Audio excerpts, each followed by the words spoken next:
Hey, folks, coming up on Roland Martin Unfiltered for Wednesday, December 5th, 2018, broadcasting live from the Porter Center for Media Studies in St. Petersburg, Florida. George Herbert Walker Bush, the 44th President of the United States, is on his way back home to Texas after a moving ceremony at the Washington National Cathedral, attended by all former living presidents. We'll talk to the president of Hampton University, where Bush spoke in 1991. Meanwhile, the Republicans are doing their best to undermine the results of the November elections in Michigan, Florida, Wisconsin, and North Carolina.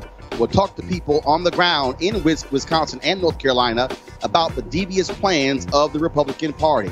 The value of a home in a black neighborhood is worth nearly $50,000 less than the same home in a white neighborhood. There are severe consequences of this so-called segregation tax on those black neighborhoods. Dr. Andre Perry is here to break it down. Also, another crazy-ass white woman in hot water for calling a student a bad name. Yeah, some say prick, but we know exactly what it means. They have the recording. I don't know what's wrong with them. And the New York Times published an opinion column with the headline, "Why We Miss the WASP," in relation to President George H.W. Bush. No, we don't. And trust me, you don't want to miss me taking the writer to school when it comes to this particular issue. Folks, it's time to bring the funk. I'm Roland Martin Unfiltered. Let's go. Whatever the miss, he's on it. Whatever it is, he's got the scoop, the fact, the find. And when it breaks, he's right on time and it's rolling. Best believe he's knowing. Putting it down from sports to news to politics. With entertainment just for kicks, he's rolling. It's on go, roll, y'all. It's Roland Martin, yeah.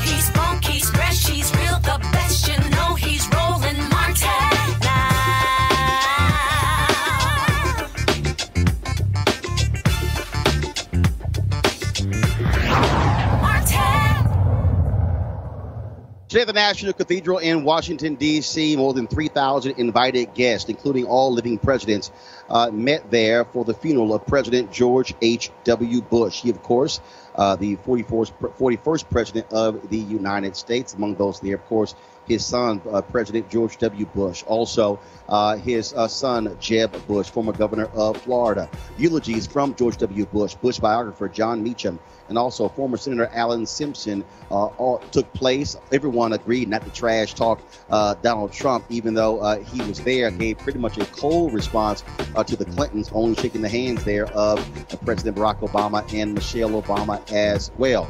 The contrast throughout the entire funeral was obvious in terms of when Bush was president compared to what we are seeing today.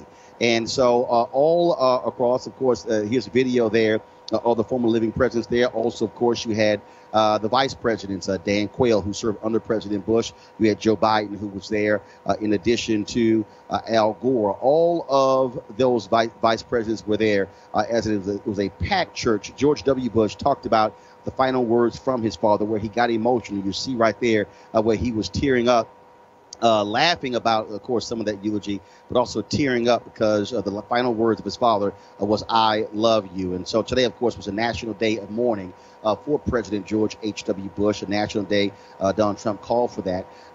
The body of President George H.W. Bush is flying back to Texas, where there will be a funeral tomorrow at the Episcopal Church St. Martin's in Houston at 11 a.m. Central. Then there's going to be a burial, a private burial at Texas A&M University, where the Bush Library is located, and he will be buried next to his wife, Barbara Bush, former First Lady, who died 8 months ago.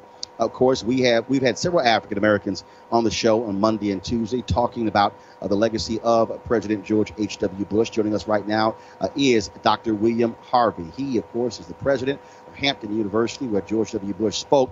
George H.W. Bush spoke there at one of their commencements in 1991, of course, while he was still president. How you doing, Dr. Harvey? Roland, I'm fine. How are you?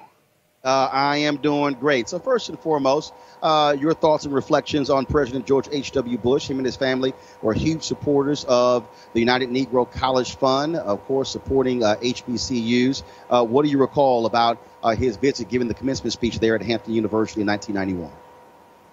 Well, let me just tell you that I thought that President George Herbert Walker Bush was an outstanding individual.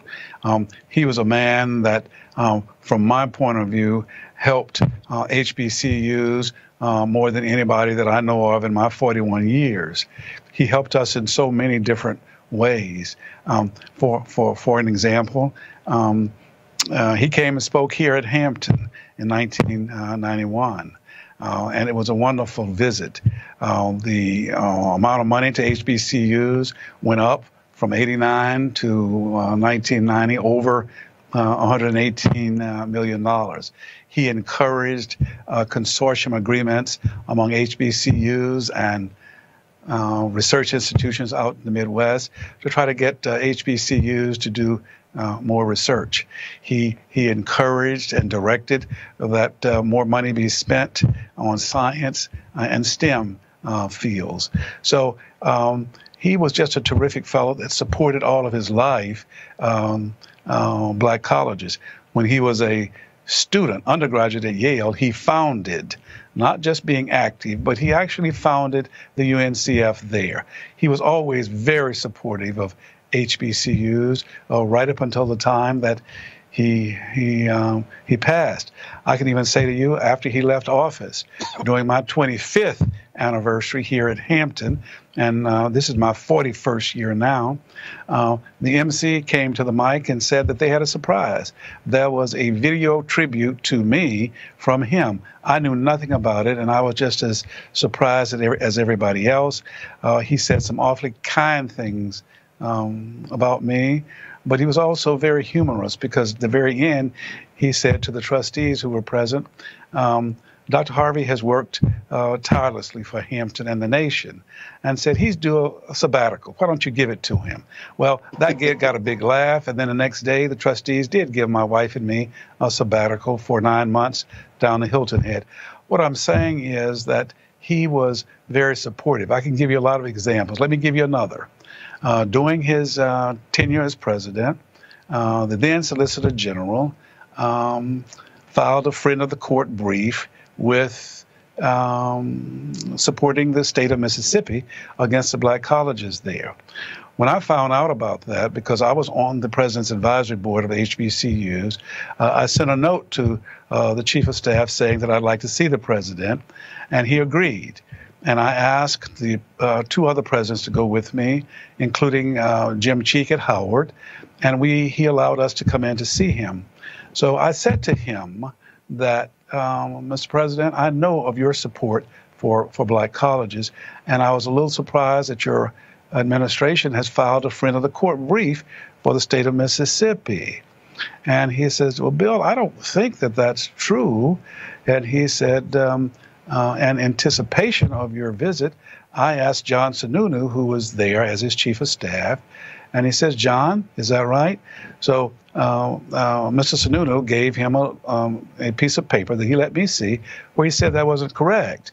So he looked at me and said, Bill, I just don't think that that's true. I said, Mr. President, with all due respect, it is true. Well, he got a little upset, and he said, Boynton, he was talking to C. Boynton Gray at the time. He said, find out what the story is and get back to me.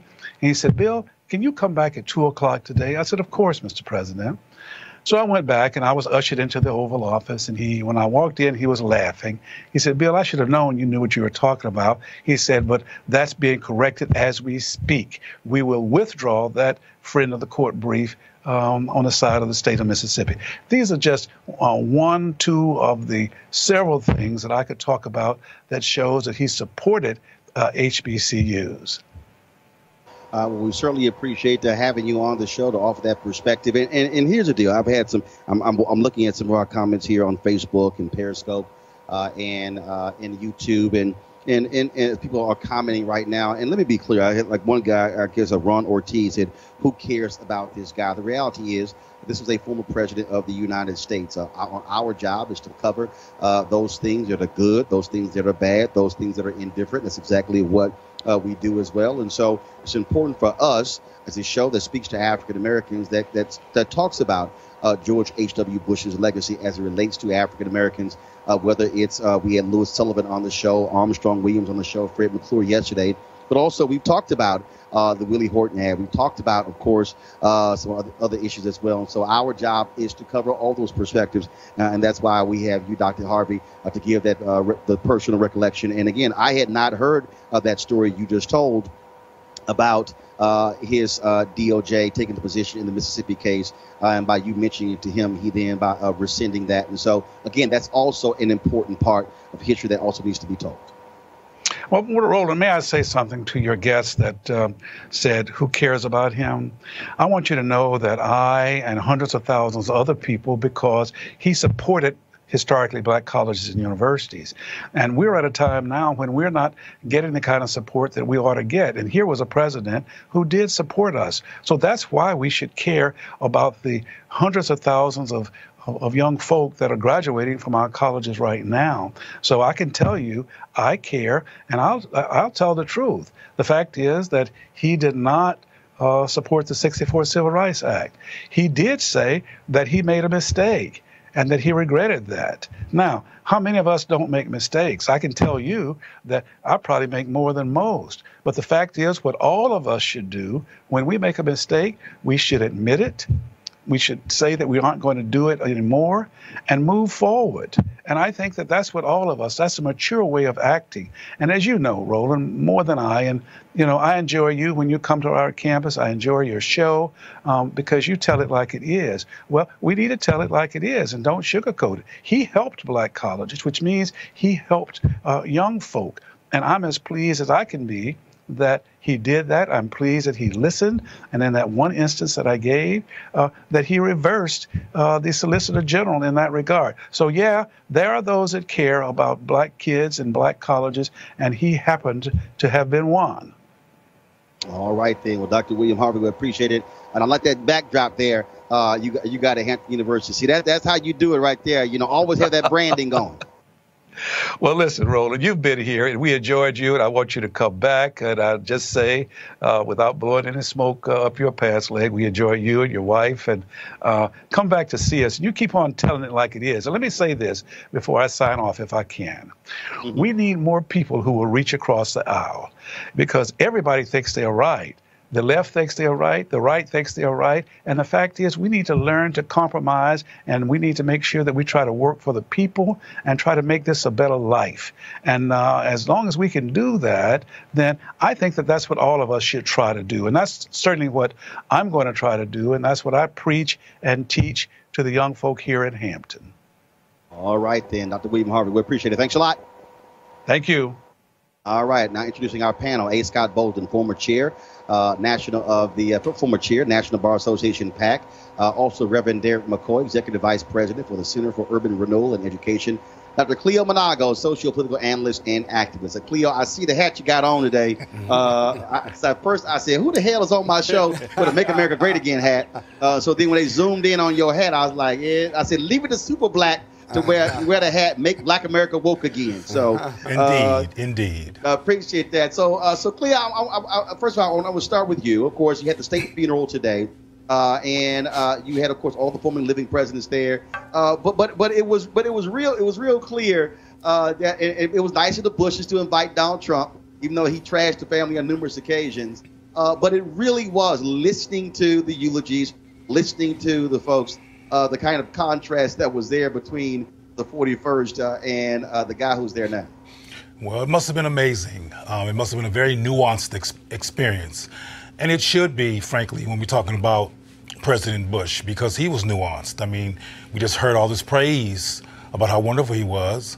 And I remember Willie Horton, and I remember Keith Jackson, and I remember Clarence Thomas. But I was a tyke at the time. You know, I was a young child. And maybe my memory, yeah, okay.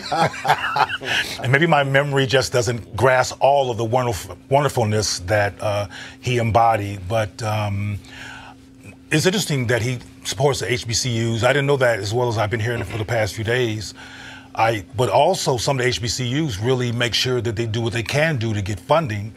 And sometimes what they do to get funding is not necessarily fully affirming of black people on a cultural basis.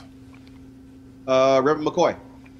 Quite honestly, when I looked at the eulogy, I thought it was a tremendous thing. I looked at his son, who gave the eulogy to a man who was his dad, and then looked at the legacy of then his brother and the other people that were around him in the family. My take was I get the HBCU side. I think Dr. Harvey did a tremendous job helping us understand some of that history. We all know there's probably tethered history throughout in terms of his life and what he did. But if we don't look at this like it is, meaning this is a man's funeral, who has gone through his entire life, what can we learn from his experiences? I think the former president, George Bush, who then eulogized his dad, told us a lot. He told us about a young man who looked at his dad as a mentor, who looked at his dad as a father who was there consistently, who had a wife who he really cherished and honored. There was a lot of lessons learned. And I looked at it, too. I said, you know what? Wouldn't it be great if young black men and women could look at that and say, man, that's something to look to as a model that we could look at in our own family lives, just in terms of, you know, you can't look at everything that they did, but you can look at it and say, man, what a unit that he did and what a unit that he was and how he taught his family. And so I looked at it, I just took it as a lesson as a dad myself and said, wow, that's quite a legacy he's leaving. Yeah. Scott Bolden. Roland, he was an incredible human being vis-a-vis public service. And despite our disagreement with a number of his policies, the reality is the most powerful part of this funeral was how we compared George W. Bush or George Herbert Washington Bush to our current president. You didn't have to trash Trump at this funeral in order to understand the dichotomy and the comparative that all of us were seeing and feeling.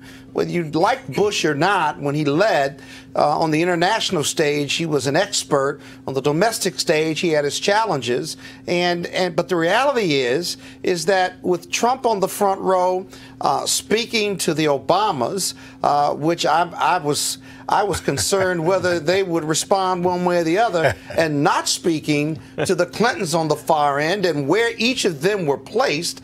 I got to tell you, the organizers had some challenges, but Donald Trump drives that negative narrative. And it was just, in my opinion, out of place for him to be there because he represents so much that's different and the opposite than what George Bush, the deceased, former president, represented to all of us. That's human decency, whether you agreed with all of his politics or not.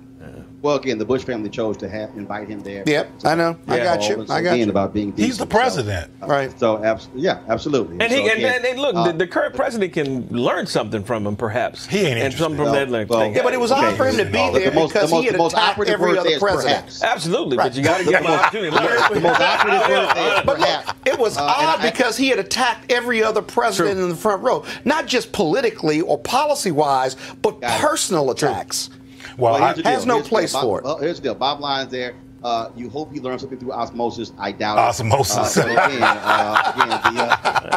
Bush family will the Bush family will put their patriarch to rest tomorrow. Again, Texas A&M University at 6 p.m. And so the National Day of Mourning, of course, ends tonight. Let's go to our next story, folks. The Republican Party, not just Donald Trump, is just plain trying and succeeding in ignoring election results and the will of the people. First, with voter suppression, then rejecting registrations as well as ballots. And if they lose, trying to reverse the outcome of elections with legislation. Case in point right now, what is happening in Florida, delaying the implementation of Prop 4. Of course, that was the law that was passed that gave the voting rights to the formerly incarcerated 1.4 million people, Desmond Meade, and he, of course, fought for that for 10 years, and now they're trying to delay it. In Michigan, Republicans who control the legislature are poised to give themselves the authority to stand up for the GOP, really backing laws if they think the incoming Democratic governor and attorney general are not adequately defending the state's interests. In North Carolina, trying to rush certification of an election before their election fraud is fully exposed. In Wisconsin, where last night the legislature, cut the power of the incoming Democratic governor and attorney general. Talk about absolutely crazy. Joining us right now is Wisconsin State Democratic Senator Lena Taylor, one of two black senators in Wisconsin. Senator Taylor, glad to have you back. First of all, on Roland Martin Unfiltered, we talked to you, of course, when I had News One Now and yes. 1. And talk about just absolutely crazy what is happening there. You were up all night watching the will of yes. the voters being grossly overturned by Republicans in Wisconsin. Exactly. Roland, first of all, thank you for having me. It's such a pleasure to be with you again. It's always good. I love watching you. I love hearing you. I love seeing you on Facebook. But yes, what happened yesterday was just completely an assault on democracy. It was a power grab, as many people will say, but they were democracy gangsters. That's what they were. And they literally tried to silence the people. They did, very candidly, strip the governor, strip the attorney general of powers and give it to the legislature. And it really is a separation of powers issue from my perspective. And it is also blatant retaliation for the southeastern portion of Wisconsin that said, we've had enough is enough, and we need a new direction. Well, and not only that, again, Republicans in North Carolina did this, and I kept telling people, national media, pay attention, other states are watching, and that's exactly what is happening in Wisconsin because they are angry that they lost at the ballot box. Exactly. As well as it's my understanding that they're trying to do the same thing in Michigan. One of my sorors, I'm in an AKA, texted me yesterday and told me to connect with one of her classmates from law school who is in North Carolina and said that they had this experience. So it was truly my intention to do that. But I was on the floor then, so I'm going to still follow up to figure out what can I do as we go forward, because this battle is not over. I mean, they've definitely done some things that will have to be challenged in the court. But part of my concern is they've also stacked the courts. both in Milwaukee County, other places in the state. I mean, we have our top cop that's just been assigned to the court by the governor, who is riding in the back, and a co-conspirator to this nonsense, and has agreed to sign such legislation. And it clearly shows that they're connected to their donors. They're connected to interests of everybody else other than the people. So, yes, it's happened in the places you've said, but it's also happening in Michigan. And we need to make that connection. I wish I had paid attention to that. I think I didn't realize that we were going to, take back the gubernatorial seat. I'm glad that we did. I didn't realize that we were going to take back the AG seat, but I'm glad that we did. And because people came out and early voted, they want to silence people's ability to early vote. And in particular, they want to make it where they've shrunk, where we can only early vote for 2 weeks. So last question for day, you. though. Obviously, we saw the recall of Governor Scott Walker, which he beat back. These Republicans in the legislature, does it allow for a recall of any of them? Can voters demand that or push for that? Because I'm quite sure Wisconsin voters are not happy seeing what they're doing right now, especially based upon the protests we've seen. That is correct. Wisconsin voters were there. They locked the people out of their house. They were there saying, this is our house. They also wanted to lock them out of the gallery. They locked them out of the committee, and then they wanted to lock them out of the gallery. Yesterday, we had a pushback on that, and we got it the way that we so that people could be there. So I do believe that people want to push back. A recall is possible of individuals who have at least been in office 1 year after their election, and people should pay attention. This is Robin Vos, the Speaker in the Assembly, and the Majority Leader, Scott Fitzgerald, trying to flex and to suggest that they are going to govern, and trying to push back on Evers to say that he does not have the strength and he is not going to be a good governor, and trying to handcuff him so that he cannot do the work that he ran on and that the people said that they wanted, and the reforms that they said they wanted. So I believe that the people will continue this process. They were there outside the door. People were there till one guy was there till we finished. There were 2 individuals in the gallery there till we finished. There were people in the hall. So I do believe, yes, Roland. And if people want to help, people in Wisconsin to do that, please do. We need that help. All right, Senator Taylor, we surely appreciate it. Thank you so very much, and keep up the fight. Thank you so much, and we will.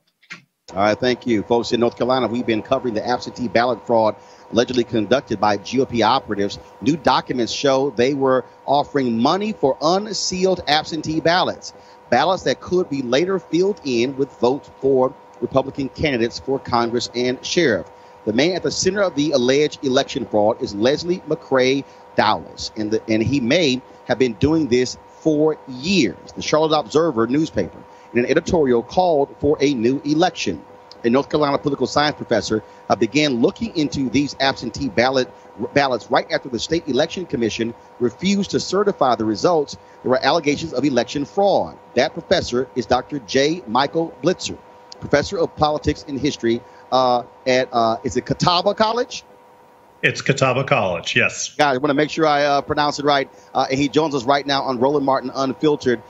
First and foremost, what was the spark for you to start looking into these weird ballots coming out in this particular race? Well, you're right. Last Tuesday, when the State Board of Elections chose not to certify the 9th, that was an immediate signal. The vice chair at the time came out and said there are improprieties in the area that I come from. He is from that area of Bladen and Robeson County, Cumberland County.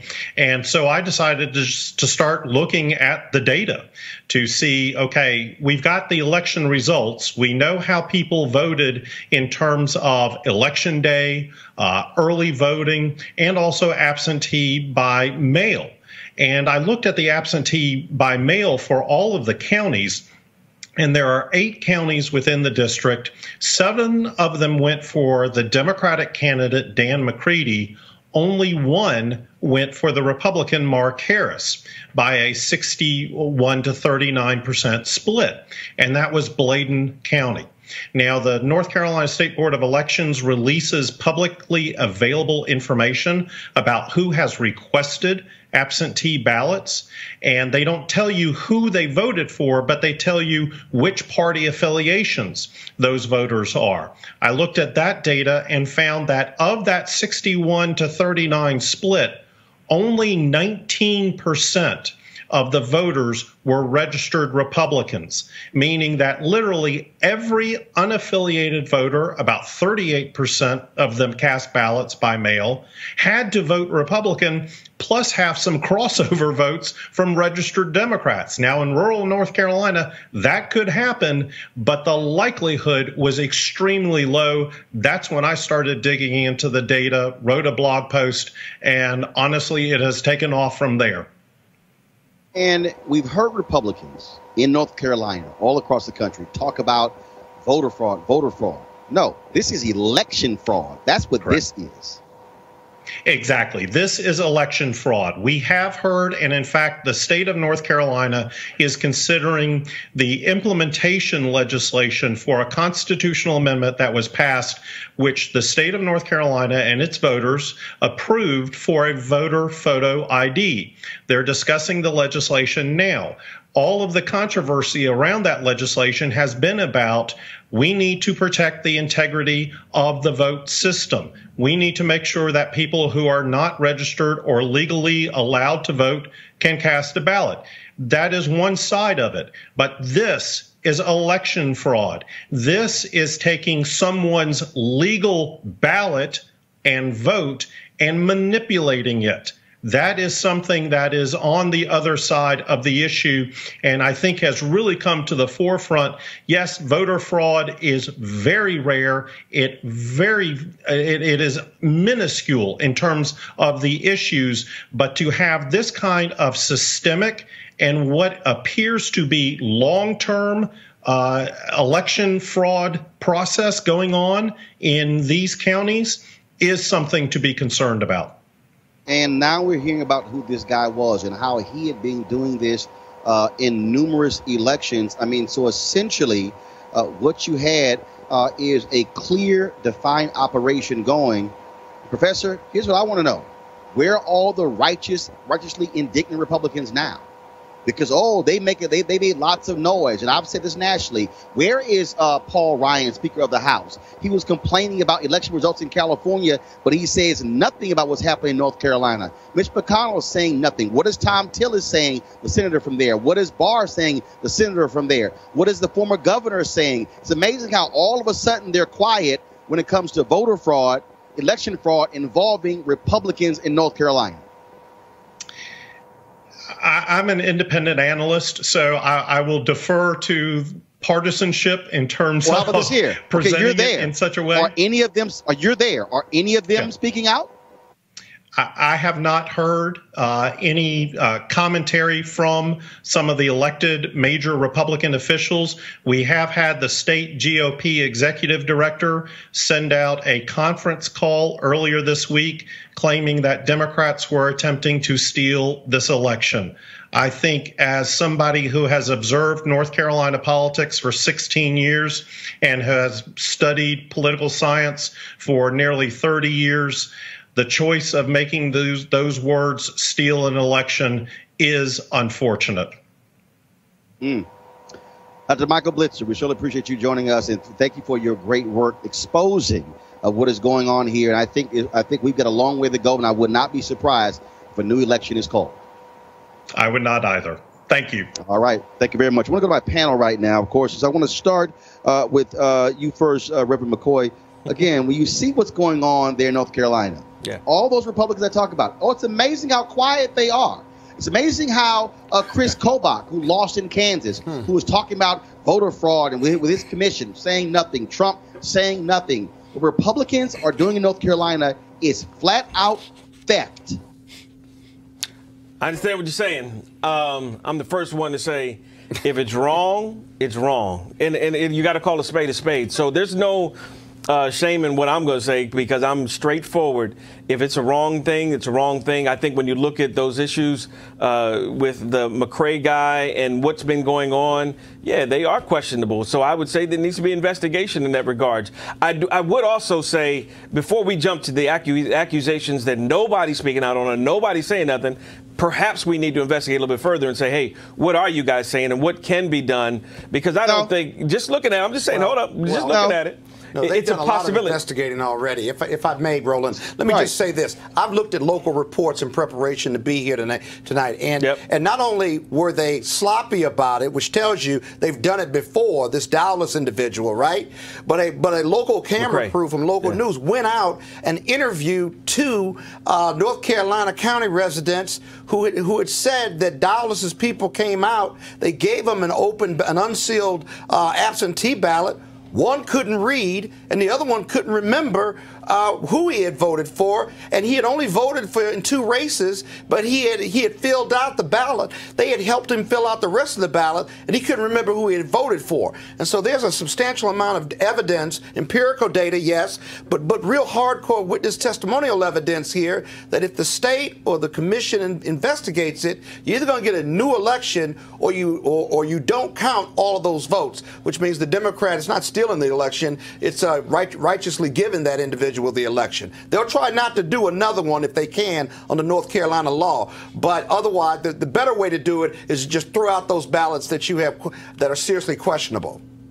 Leo, we have covered the shenanigans, the evil things the North Carolina GOP has been doing, and I'm saying it for a reason, because what they have done by having a supermajority is callous and shameful, and the reason I am blasting them by name for saying nothing, even if you want to say wait for an investigation, you at least could have the decency to say, hey, there's a problem here, let's get it right.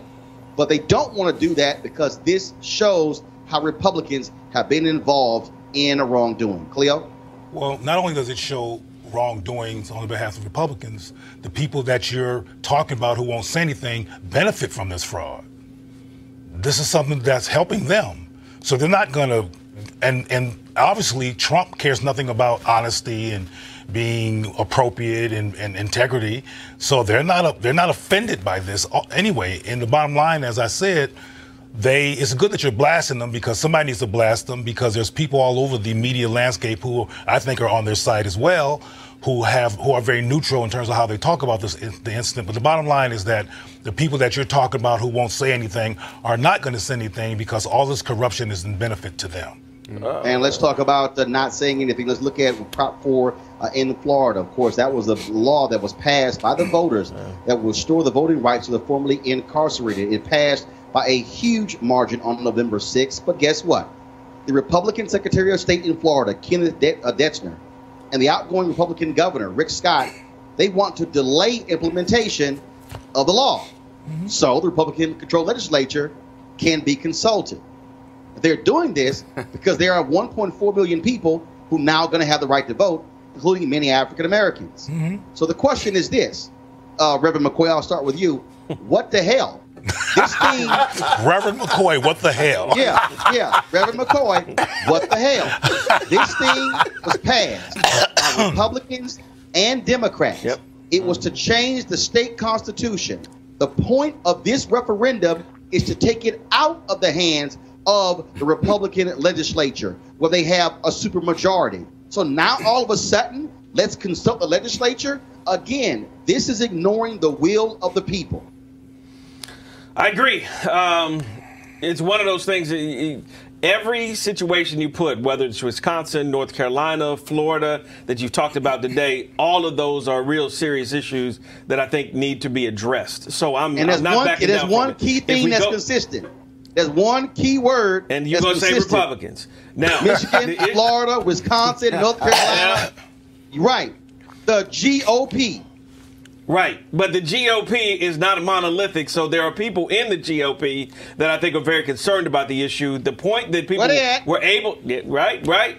You got to work on it. They're not in the Florida legislature where they're trying to legalize voter suppression. Well, they helped pass the bill. I mean, they actually helped understand that people that were incarcerated now have their rights restored to be able to put it in there. What are you consulting the Republican state Senate for in Florida? What do they have to consult about? Whether there's 1.4 million, we're going to let them vote or not? Or can we do something before the Democrats take over? This is legalized voter suppression by the Republicans. It makes no sense. And I'm going to tell you, Roland, in North Carolina, 2 district attorneys in Baden County and the neighboring county, right, are both investigating this. And if they make an arrest, I think it'll send a message, not just in not in North Carolina, but elsewhere, that whether you're Democrat or Republican, that district attorneys are certainly going to be investigating and prosecuting real voter suppression here. Well, we got to have integrity in our judicial system as well as our election system.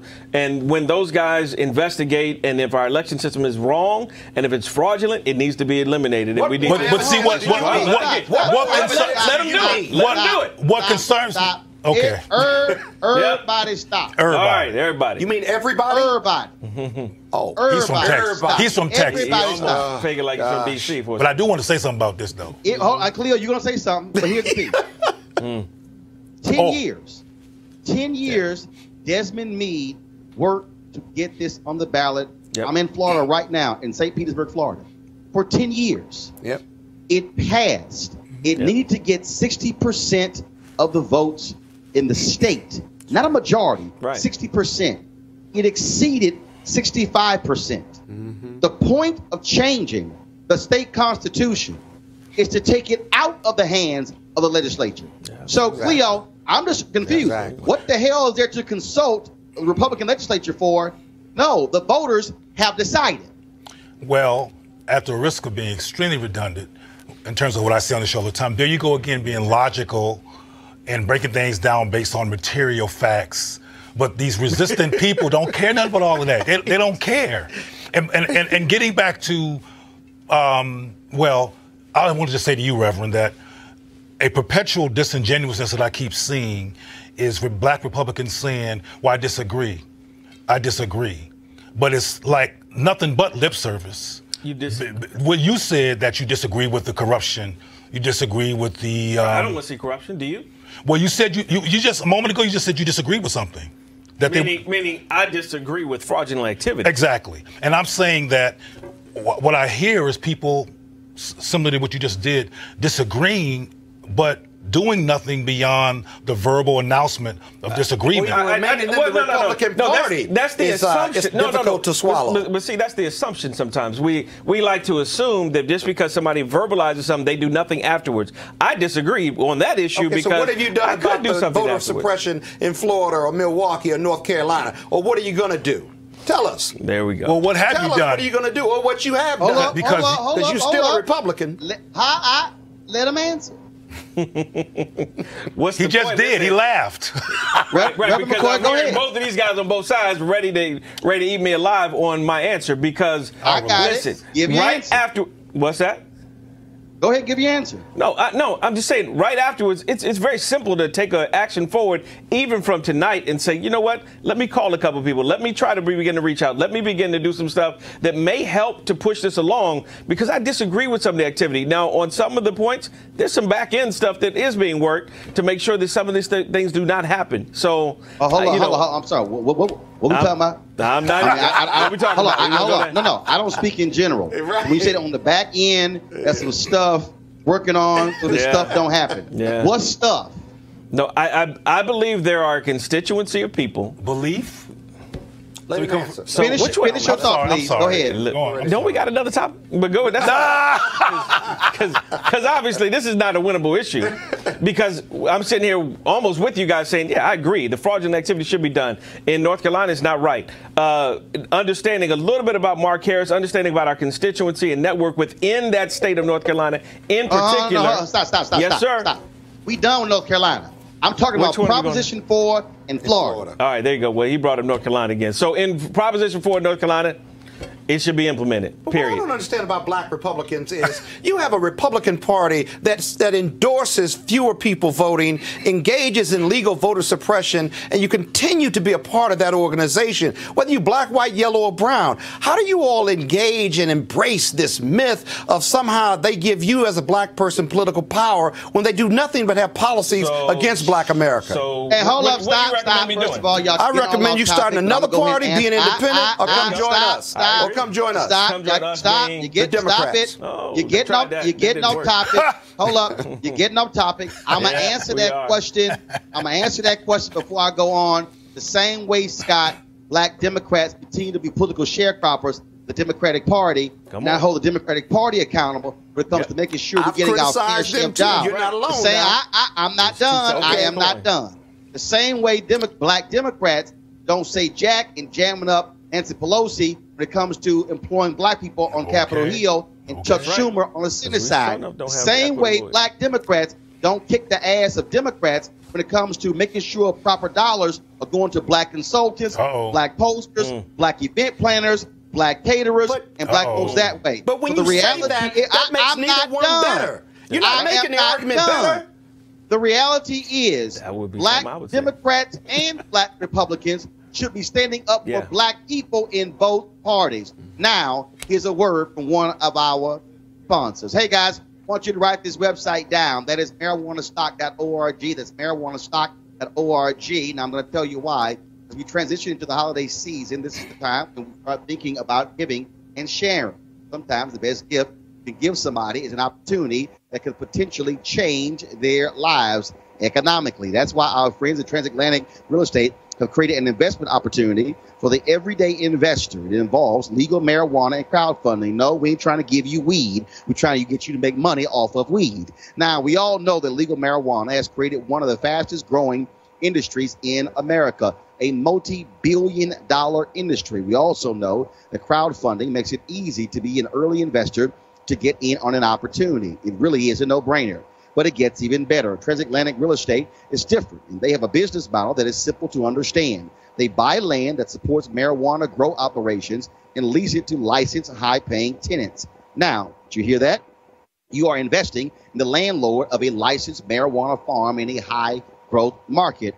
And for a limited time, you can invest as little as $300 up to $10,000 before the company goes public. Now, here's some more good news. They recently extended the offer, which means you still have time if you take action now. Now, keep in mind, you must complete and confirm your application to participate.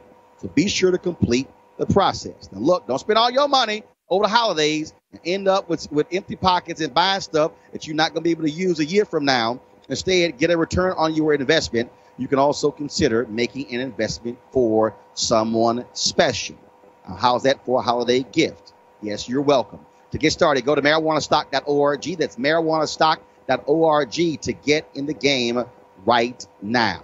All right, folks, we talk about investing. And, of course, for Americans, one of the greatest investments to build wealth has been home ownership. But there's been a segregation tax. Black folks know this very well. And, of course, and that's what social scientists call the undervaluation of homes in black neighborhoods. Now, on average, the same home in a white neighborhood is worth nearly $50,000 more than the same home in a black neighborhood.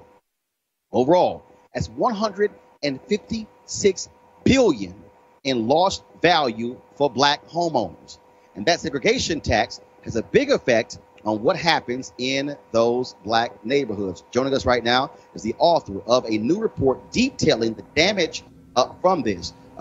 He's from the Brookings Institution's think tank. Joining us right now is Dr. Andre Perry. Back to Roland Martin Unfiltered. Now, Andre, of course, we've heard about this in so many other areas, but to see these numbers and see what that means is stunning for some people, because you talk about wealth. Again, Americans have been able to improve wealth, home ownership, taking that money, reinvesting it, passing that money down through inheritance to their children. And so black folks have been getting the short end of the stick from the moment we were able to buy homes. Yeah, and when something goes wrong in the black community, people like to say it all starts at home. And what they are trying to say is that there's a cultural pathology in the black community. But the reality is that it does all start at home, but it's about the devaluation of black property. That $156 billion should be going into schools and other municipal services. It could pay for tuition. It would actually pay for more than 8 million college degrees at the public rate. It would fund more than 4 million businesses, given the rate that most black businesses start. It would have funded the entire Katrina recovery efforts. $156 billion changes lives. It's the money that's necessary to uplift our communities and individuals. And so it's an enormous number, and I'm glad that we have put the data out there, because some people look at it and say and get disheartened. I look at the numbers and say, hey, now we can name our price. You can go to brookings.edu, look up your metro area, and you can see the price difference. And because what's also encouraging, we know our homes are actually worth more than what they are priced, meaning that we should be investing more in our community. We should start businesses in our communities. We should take risk and improve our homes. The price is inaccurate. And this comes after very rigorous data. If you look at the report, we control for everything from crime, housing structures. We control for walkability, transportation, all the major neighborhood and housing structure variables. And what we find is that the devaluation, it's an enormous number. And again, we're talking real money. We're talking, but people have to understand, again, by lower valuation, when you turn around and sell it, that means somebody's actually buying the house cheaper than it really should be. And then that keeps you from being able to take that additional money and then save it, invest it, or buy another home that has a higher value. So again, imagine this happening 2 or 3 times, then over generationally as well. That means that black folks who have been owning homes from the 20s, the 30s, 40s, 50s, 60s, 70s, 80s, 90s, now all of a sudden in the 21st century, we've been... You know, I also want to emphasize that we've been criticizing black folk for not striving, not doing enough. But this shows that black Americans are actually striving for the American dream, that we're actually doing everything we're told, but we're taxed for doing so. And it's debilitating our communities. I mean, these are current numbers. This is not numbers in which I'm bringing from a cumulative amount of sum over years. This is what's going on now. Our homes should be worth more. Yeah, but Doctor, if I may, Roland, I got a quick question. I understand the devaluation and the undervaluation, right? But what I don't understand is it money that I can't see because I never receive it? So if I live in a $100,000 house and it's really valued at $50,000 and it's redlined, it's got all these other things, how can I miss what I can't measure because it never evaluated up until its proper number? Well, one thing great about researching this report, now we can see. Before we've known that this is happening. So how do I go get it back then? No, or can I? You can, and know that once you see what you're worth, then it becomes about communities animating what's going on inside their community to project that their homes should be worth more. And so some of it is on us to say, hey, our homes are worth more. Let's put maybe it might be as simple as a fresh coat of paint. It might be, let's start a business in the community. Right. But the more we do to show that our homes are worth more, the greater the likelihood others will invest, and folks in the community will invest in themselves. It's a dire situation, but there's hope behind the numbers. Well, I have a question as well. Cleo, Reverend McCoy, then we're going on. Cleo, go ahead with your question. Does your report explicitly break down cause and effect and what has led to this de-evaluation of property, so people can understand what the cause looks like and what the elements are, so people can deflect that? We've long known the cause to be segregation, racial housing covenants, redlining that led to a lack of investment. It's just that, and this is in the report. That's in the report. Those prices have reflect some of that. It's just, and the overall number is black homes, homes in neighborhoods where 50% black or more, are worth half as much as the same home in white areas. But it's when you control for all of those other things. We also see that the price is lower than what it should be. Right. And so, yes, crime matters, education matters, all these things matter. But the concentration of blackness is lowering the price even further. It's almost as if people are saying, oh, there's 4 times more crime going on in that neighborhood. The homes are worse than what they should be, or what they are. The transportation hubs are worse than what they are.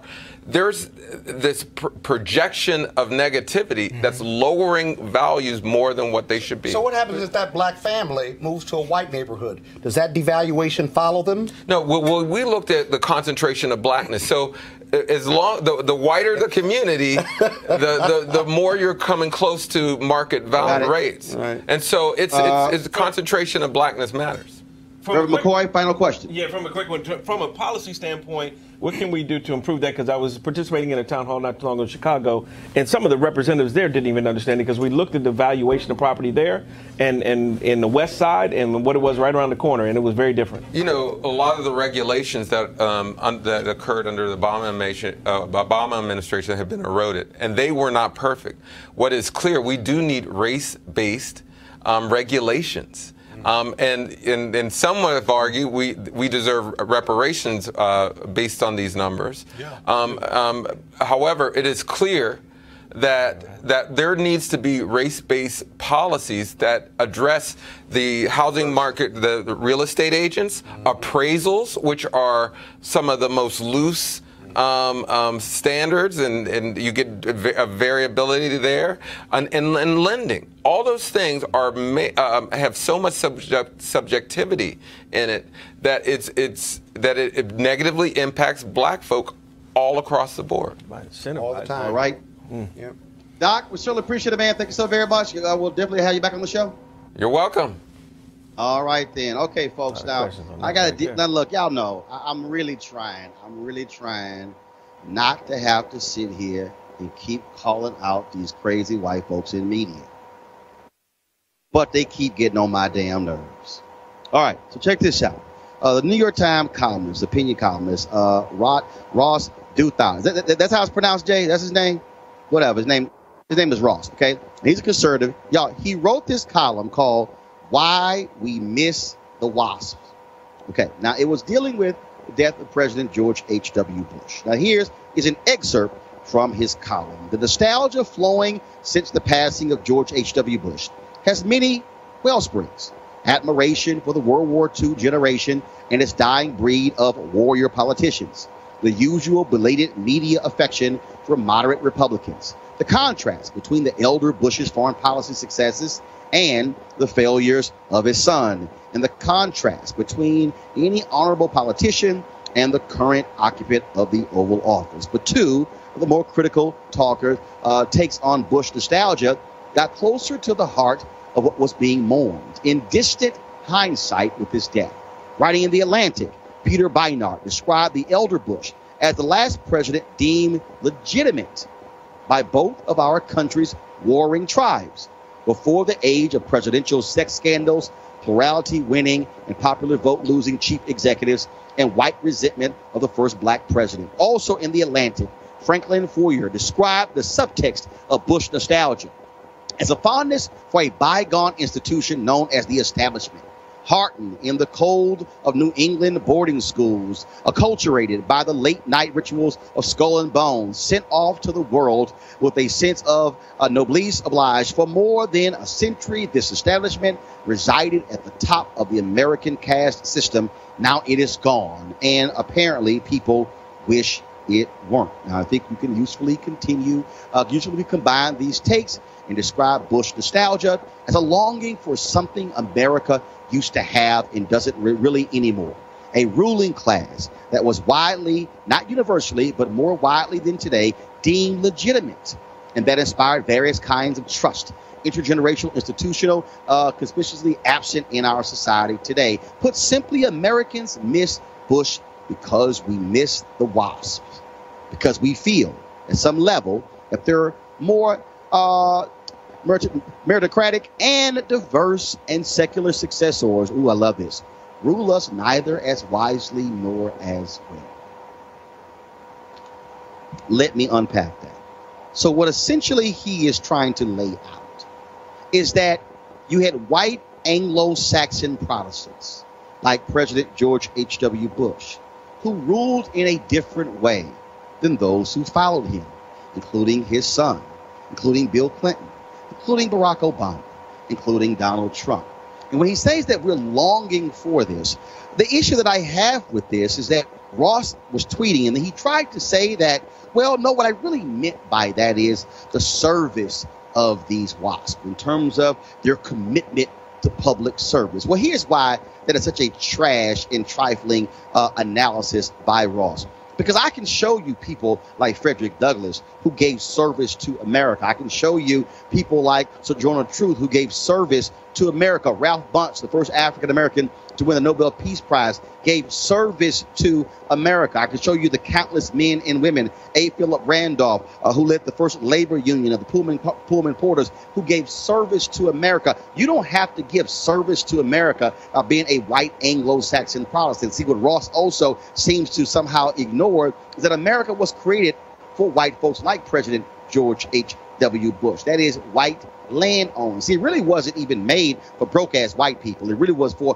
white landowners. Those were the people who were supposed to also vote in this country. And see, America likes those type of people because America was built on the basis of white supremacy. And so essentially what Ross is saying is that we long for the days of white supremacy, long for the days of when you have individuals who were educated in boarding schools and then, of course, educated at the elite institutions of Yale and Harvard and Columbia and Princeton, all the Ivy League schools. And I dare say, no, Ross, there are many other Americans who have given their lives of service to this country who didn't go to Yale but who went to Howard, who didn't go to Princeton but who went to Spelman, who didn't go to the boarding schools, who went to public schools, individuals who understand also what it means to be American. So no, Ross, we don't long for the days of WASP running America. We actually long for the days of when individuals who live in real America, America who's actually had to deal with something, folks who didn't get hooked up as a result of their white privilege, folks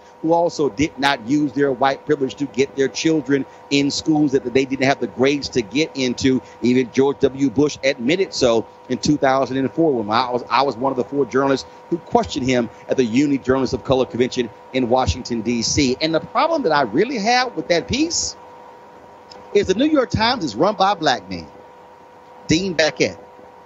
So how does America long for the day when WASP ran the country when the first time in the history a black man is your boss at the New York Times?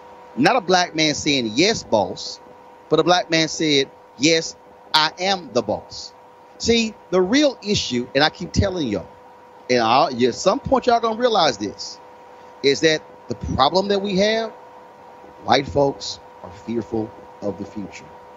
They are fearful of America, where the WASP will not be controlling this country, where we are not going to have the day that every time this is a Supreme Court nominee, they're going to come from Harvard or Yale.